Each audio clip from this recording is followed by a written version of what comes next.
आपको बता दूं कि साईं पक्ष हमेशा जनता के फेवर में रहा है, जनता के पक्ष में रहा है, जनता का पक्ष है।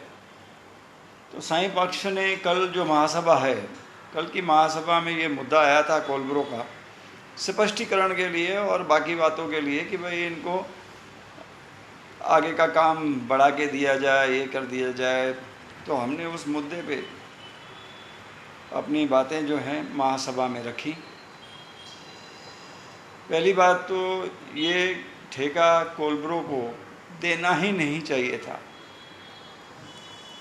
कोलब्रो को ठेका देके हमने अपने जो हैं 40 करोड़ रुपए उल्लासनगर के डुबा दिए हैं। 40 करोड़ रुपए गरीबों से टैक्स वसूल करके गरीबों का पैसा हमने एक कंपनी को दे दिया, 40 करोड़ रुपया, जिसकी कोई ज़रूरत नहीं थी। जीआईएस मैपिंग वगैरह के बारे में जो कहा जा रहा है कि ये जीआईएस मैपिंग होगा, ये होगा, वो होगा, उससे आपकी हमारे कम रेवेन्यू बढ़ेगी, तो उसके लिए 40 करोड़ देने की ज़रूरत ही नहीं थी, क्योंकि महाराष्ट्र सरकार ने हमें अपनी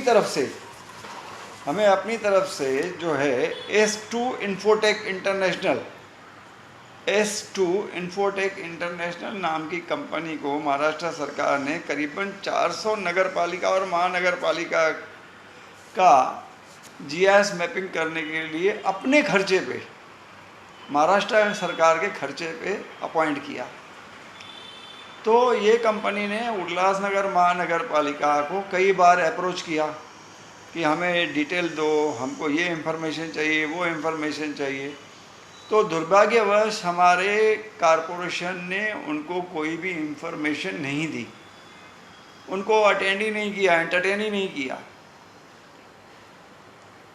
और प्राइवेट में कोलब्रो से काम करने के लिए निविदा निकाल दी। अब जो काम फुकट में हो रहा था, बगैर खर्चे के हो रहा था, उसका उन्होंने 40 करोड़ रुपया देने की कोशिश की। चलो 40 करोड़ का जो दिया है इनको, तो उसमें दो भाग हैं। पार्ट 1, आप सर्वे करो, एक एक जो मिल्कियत है, एक एक जो प्रॉपर्टी है उल्लासनगर की, उसकी आप सर्वे करो, उसका क्षेत्रफल कैसे बना हुआ है, टियर गर्डर है, आरसीसी है, झोपड़ा है, कच्चा है, पक्का है, वो सब का सर्वे करो। वो सब सर्वे करने के लिए आपने कितने दिए? एक प्रॉपर्टी के लिए 695 रुपये, मतलब 700 रुपये। अभी शायद आपका घर भी होगा, उसके बाजू में दूसरा घर होगा, फिर तीसरा घर होगा, फिर चौथा घर होगा, तो एक एक घर में ये जनाब गए और 700 रुपये का बिल उनका रेज हो गया। अभी ये पहला पार्ट, मैंने पूछा नगर पालिका में कि ये कोलब्रो का जो पहला पार्ट है सर्वे का, वो पूरा हो गया क्या भाई साहब? सब प्रॉपर्टियों का सर्वे हो गया क्या? जवाब मुझे मिला नहीं, अभी तक तो नहीं। दूसरा पार्ट है, दूसरे पार्ट में क्या काम करना है कोलब्रो को? बिल निकालना है, बिल निकालना है, और वो जो डाटा है या जो भी है वो 5 साल के लिए मेंटेन करना है। कोई बड़ा काम तो है नहीं। उसका कितना दिया गया है?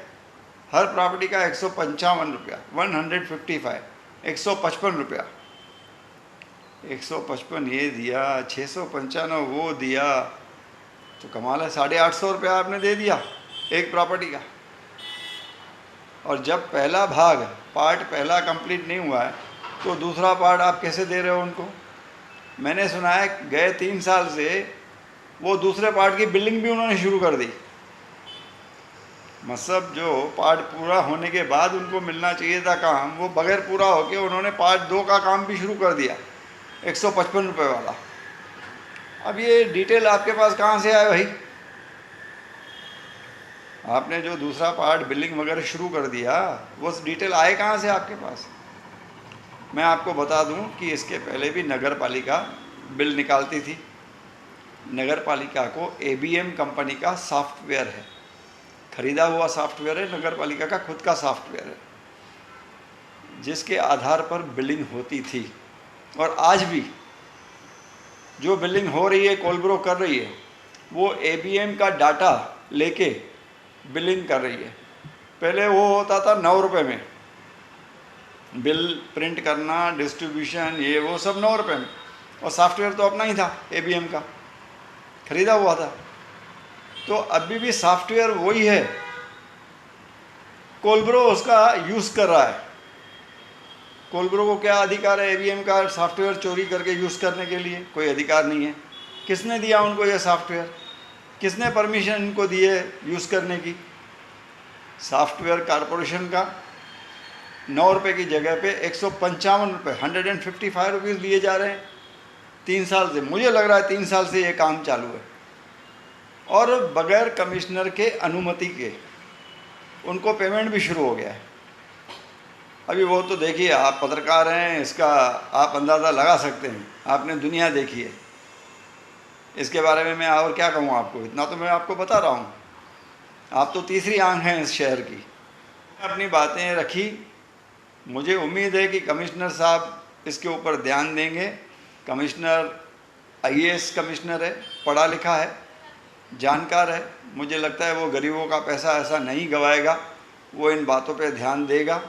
बाकी ये सब बातें हमने रेस की, रखी, लेकिन इसका जवाब देने के लिए कोई तैयार नहीं था। महानगर पालिका का कोई भी अधिकारी जवाब देने के लिए तैयार नहीं था, किसी ने कोई जवाब नहीं दिया। और कुछ नेता हमारे बिल्कुल जोश में थे और घाई में थे, जल्दबाजी में थे कि जल्द से जल्द ये पास हो, और ऑनलाइन होने की वजह से इसका फ़ायदा लेके पास करने के चक्कर में थे। वो तो आपने कल देखा होगा महासभा कैसे चल रही थी, क्या हो रहा था। तो जो भी मुद्दे उठाते हैं, इतना बड़ा कांड है 40 करोड़ रुपए का, तो उसका जवाब देने के लिए सामने कोई नहीं है। धैर्य से होना चाहिए, आदमी को सुनना चाहिए कि सामने वाला क्या बोल रहा है, उसका जवाब देना चाहिए। पब्लिक की बातों का भी समाधान होना चाहिए, पब्लिक की शंकाओं का समाधान होना चाहिए।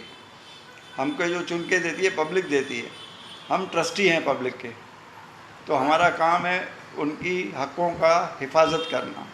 आगे क्या भूमिका रहेगी साईं पक्ष की इस चीज़ को लेकर? नहीं, इस चीज़ को हमने तो आगे बढ़ाया है, हम आगे बढ़ाएंगे। ये मुद्दा जो है कमिश्नर से भी बात करेंगे आने वाले हफ्ते में। जब कमिश्नर साहब हमें अपॉइंटमेंट देंगे तो हम उनके साथ पर्सनली इस बात पे चर्चा करेंगे। मुझे उम्मीद है कि कमिश्नर साहब पॉजिटिव रहेंगे और पैसे बचाएंगे। वही बोलता हूँ, वसूली के टाइम पे कोरोना काल में लोगों को पास पैसा नहीं है, बिजनेस नहीं है, लेकिन महानगर पालिका उनको दम दाटी दे के वसूली कर रही है। और हमारी गरीब जनता है, बोली भाली जनता है, व्यापारी जनता है, वो हाथ जोड़ के व्यापार करने वाले हैं, उनको आए दिन धमकाया जाता है, धमका के पैसे वसूल किए जाते हैं। तो गरीब जनता अगर नहीं बोल रही है तो हमारा फ़र्ज़ है, हमको चुन के दे रही है तो हमारा फ़र्ज़ है कि उनके हितों की रक्षा करें।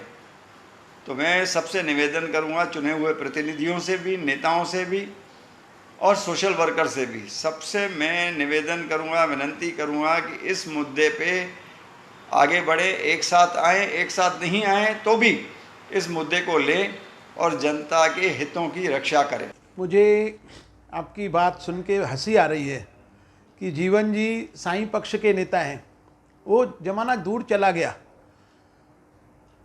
5/4/2017 से लेके 4/10/2019 तक जीवन इदनानी जी साईं पक्ष के नेता थे और उपमहापौर बने भारतीय जनता पार्टी के साथ मिलके, भारतीय जनता पार्टी की सपोर्ट से। लेकिन जब उन्हें एक मौका मिला कि अभी मैं महापौर बन जाऊं, तो उन्होंने अपना पूरा पक्ष ही भारतीय जनता पार्टी में विलय कर दिया। अब वो कोई नेता नहीं है। जीवन इदनानी भारतीय जनता पार्टी का नगर सेवक है और भारतीय जनता पार्टी का एक सदस्य है। अब मुझे बड़ी अचरज से ऐसा बोलना पड़ रहा है और बड़ा दुख भी हो रहा है कि कल मैंने जब इंटरव्यू उनका सुना कोलब्रो के बारे में, जब यह कोलब्रो का कॉन्ट्रैक्ट पास हुआ तब जीवन इदनानी जी साईं पक्ष के नेता थे और किस पद पर थे? खुद उपमहापौर थे। उपमहापौर की सीट पर बैठ करके साईं पक्ष के नेता बन करके उन्होंने कोलब्रो का कॉन्ट्रैक्ट पास किया, सर्वसम्मति से पास किया, खुद पास किया। मैं आपको आंकड़े बताता हूं कि स्टैंडिंग कमेटी का रेजोल्यूशन नंबर है 79। जब मैं भी स्थायी समिति का सदस्य था, 11/1/2019 को कोलब्रो का कॉन्ट्रैक्ट स्थायी समिति में आया, जिसमें भारतीय जनता पार्टी के सदस्य थे। जो आप बोल रहे हैं कि जीवन इदनानी साईं पक्ष का नेता है, उस वक्त जीवन इदनानी साईं पक्ष का नेता था। साईं पक्ष के भी सदस्य स्थायी समिति में थे।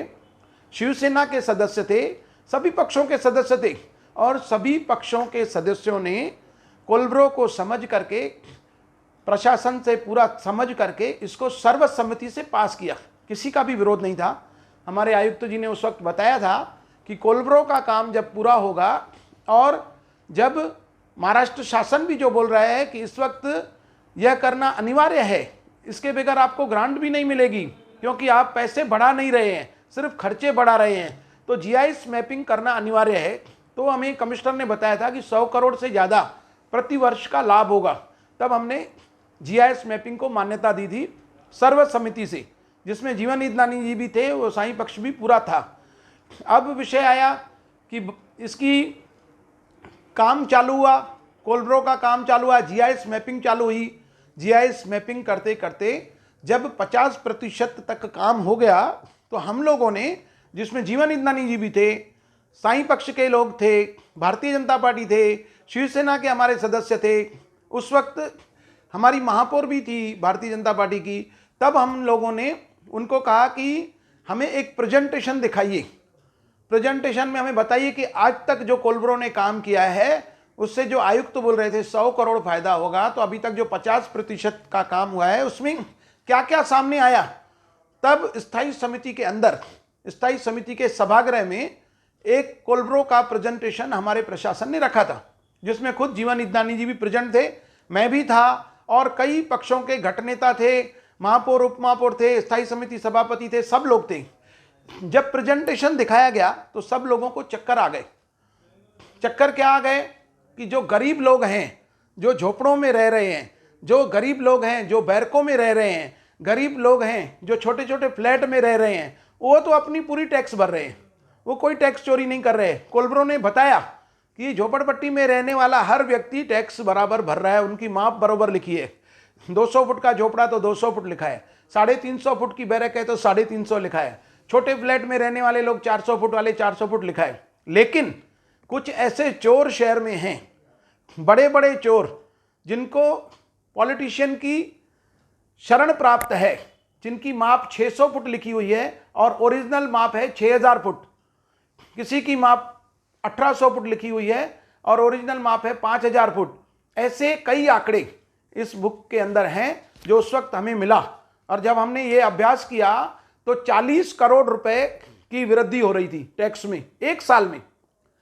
उसके बाद कई वहां पर बैठे हुए लोगों के होश उड़ गए जब उन्होंने प्रॉपर्टियों के नाम बताए कि फलानी प्रॉपर्टी में इतनी चोरी है, फलानी प्रॉपर्टी में इतनी चोरी है, इसमें इतनी चोरी है, तो डर गए, ये तो सब हमारी प्रॉपर्टियां खुल रही है। आज गरीब आदमी टैक्स भरे, बैरक में रहने वाला टैक्स भरे, छोटे फ्लैट में रहने वाला टैक्स भरे, और बड़े बड़े काम करने वाले लोग, बड़े बड़े घपले करने वाले लोग टैक्स की चोरी करें। पिछले 20 वर्षों में 1000 करोड़ से ज़्यादा की चोरी हुई है। अगर 60-70 करोड़ भी प्रतिवर्ष की चोरी आप पकड़ेंगे तो 600 करोड़ होते हैं 10 साल में। मुझे बड़ी हैरानी हो रही है। कोलब्रो एक माप देगा कि आपकी ओरिजिनल माप इतनी है, जीआईएस मैपिंग से आपको फोटो आएगा, आपको सब नजर आएगा कि आपकी ओरिजिनल माप कितनी है। वो गलत तो कर नहीं सकता है, ऐसे तो नहीं कि 2000 फुट को 10,000 फुट लिख देगा। उसके लिए सजेशन, ऑब्जेक्शन भी आएंगे कि अगर आपको ऑब्जेक्शन है तो आप चल के माप करो। तो उसके बाद सबके होश उड़ गए, डर गए, और उन्होंने तुरंत लेटर पे लेटर डालना शुरू किया कि कोलब्रो को कैसे रोका जाए, और कोलब्रो को रोकने के पीछे पड़ गए। और इस प्रकार जब उसका 60, 65, 70% तक काम हुआ तो कोलब्रो को रुकवा दिया। कई जगहों पर वहाँ पर उसका विरोध करवाया कि जैसे उनको काम नहीं करने दिया जाए, और कोलब्रो का कॉन्ट्रैक्ट एक छोटा सा ठहराव ला करके रुकवा दिया गया, और ऐसा भ्रम पैदा किया गया। तो आयुक्त को भी समझ में नहीं आया कि कोलब्रो को काम करने देना है कि नहीं देना है। और इस वक्त जब महासभा में यह विषय आया कि आप उस भ्रम को दूर करिए, कोलब्रो को देना है कि नहीं देना है, आज कोलब्रो ने 70% काम पूरा किया है। 70% काम पूरा करने के बाद जब 50-60 करोड़ की चोरी है, आयुक्त का कहना यह है, टैक्स के जो अधिकारी हैं, जो उपायुक्त हैं हमारी मैडम, उनका कहना यह है कि पूरी टैक्स की जब सर्वे हो जाएगी तो कम से कम 70 से 80 करोड़ कोलब्रो जीआईएस मैपिंग करके हमें हर साल बढ़ा के देने वाला है। इसमें ना तो किसी गरीब आदमी को कोई नुकसान है, ना किसी बैरक वाले को नुकसान है, ना फ्लैटों में रहने वालों को नुकसान है। जो लोग निरंतर सालों साल कुछ अधिकारियों को छोटी मोटी रकम दे करके अपनी माप अपनी असेसमेंट करने से रोकते हैं। 10-10 साल 20-20 साल से उनके बंगले बन गए हैं, उनकी बिल्डिंगें बन गई हैं, लेकिन असेसमेंट आज भी 1000 फुट की है, असेसमेंट आज भी 1500 फुट की है। ऐसे लाखों रुपए की जो चोरी प्रतिवर्ष करते हैं वो डर गए, और डर गए तो उन्होंने कुछ न कुछ बहाने ढूंढने शुरू किए कि 15 करोड़ का नुकसान होगा। आप मुझे बताइए 15 करोड़ का नुकसान कैसे होगा? टोटल हम GIS मैपिंग पे 5 वर्ष में 25 से 30 करोड़ खर्चा कर रहे हैं, 5 वर्ष में, और आने वाले 5 वर्ष में हमको 700 करोड़ का फायदा होगा।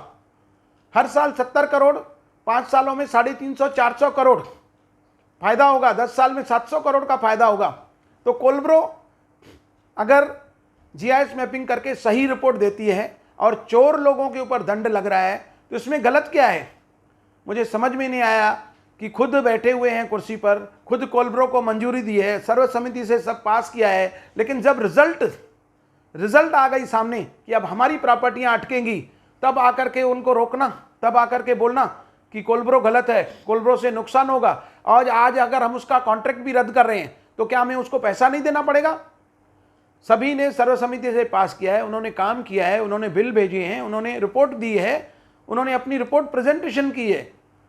मुझे समझ में नहीं आ रहा है कि लोग क्यों विरोध कर रहे हैं, क्या उनके पीछे उनका हाथ है, उनकी कितनी प्रॉपर्टियां ऐसी हैं जिससे वो डर रहे हैं कि अगर हमारी प्रॉपर्टियों के राज खुल गए तो हमें लाखों रुपए टैक्स बढ़ के भरनी पड़ेगी। और उसका मुख्य कारण यही है कि कुछ लोग इसका विरोध कर रहे हैं। आज शिवसेना सत्ता में है, अगर हमें राजनीति खेलनी होती तो हम भी विरोध करते थे कि भारतीय जनता पार्टी विरोध कर रही है, लेकिन भारतीय जनता पार्टी सच्चाई के साथ खड़ी है। भारतीय जनता पार्टी सच्चाई का साथ देगी। जो लोग चोरी कर रहे हैं उन लोगों को पूरा टैक्स भरना चाहिए। गरीब जनता के ऊपर लोड क्यों हो? झोपड़पट्टी में भरने वाला टैक्स भरे, बैरकों में रहने वाला बराबर टैक्स भरे, और बड़े बड़े लोग गद्दारी करें, यह ठीक नहीं है। जो TOK के प्रवक्ता है कमलेश निकम जी, उन्होंने भी इस टेंडर के ऊपर टीका टिप्पणी की है। देखिए, मैंने आपको बताया कि TOK के प्रवक्ता हैं, तो TOK पार्टी में कोई भी नगर सेवक चुन के आया नहीं है उनका, सारे के सारे भारतीय जनता पार्टी के नगर सेवक आए हैं। और ये जो अभी खुद को TOK का बता रहे हैं, ये भारतीय जनता पार्टी के चुनाव के चिन्ह पर चुन के आए थे। और इसी जीवन ईदनानी की वजह से भारतीय जनता पार्टी ने जीवन ईदनानी जी को महापौर का टिकट दिया, महापौर के लिए खड़ा किया, और उनको जीवन ईदनानी से एलर्जी थी कि जीवन ईदनानी को महापौर क्यों बनाया जाए। और वो भारतीय जनता पार्टी के 9 सदस्य जीवन ईदनानी को वोट नहीं दे रहे थे। वो कह रहे थे कि हम इसको क्यों वोट दें, ये साईं पक्ष से भाजपा में आया है, हम ओरिजिनल भाजपा का होगा तो देंगे। और आज वही मिल करके जो एक दूसरे से लड़ाई करके एक दूसरे का मेयर गिराने के लिए कर रहे थे, आज एक दूसरे पर टीका टिप्पणी कर रहे हैं। मुझे नहीं लग रहा है कि यह GIS मैपिंग का काम जो शासन भी बोल रहा है, महाराष्ट्र शासन भी बोल रहा है कि ये करना अनिवार्य है, इसके करने से बहुत सारा फायदा होगा। आज हमारे शहर में कई विकास के कार्य रुके हुए हैं, कुछ लोगों के चोरी की वजह से विकास कार्य रुके हुए हैं, तो विकास कार्य होने चाहिए। और यह जो 60-70 करोड़ की बढ़ोतरी अगर हो जाएगी तो आने वाले 5-10 सालों में 600-700 करोड़ शहर के बढ़ेंगे। Subscribe Munch TV on YouTube and press the bell icon to never miss an update from Munch TV.